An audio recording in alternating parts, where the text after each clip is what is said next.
اے پیغمبر، اگر تم کو آسائش حاصل ہوتی ہے تو ان کو بری لگتی ہے، اور اگر تم پر کوئی مشکل آ پڑتی ہے تو کہتے ہیں کہ ہم نے اپنا کام پہلے ہی درست کر لیا تھا، اور خوشیاں مناتے لوٹ جاتے ہیں۔ کہہ دو کہ ہم کو کوئی مصیبت نہیں پہنچ سکتی بجز اس کے جو اللہ نے ہمارے لیے لکھ دی ہو،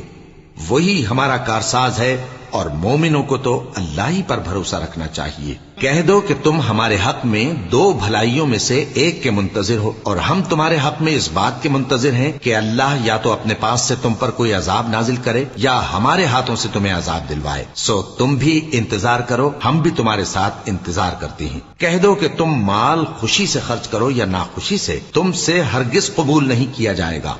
تم نافرمان لوگ ہو،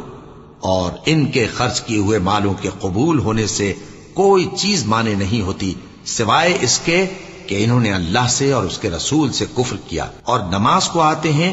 تو سست و کاہل ہو کر، اور خرچ کرتے ہیں تو ناخوشی سے،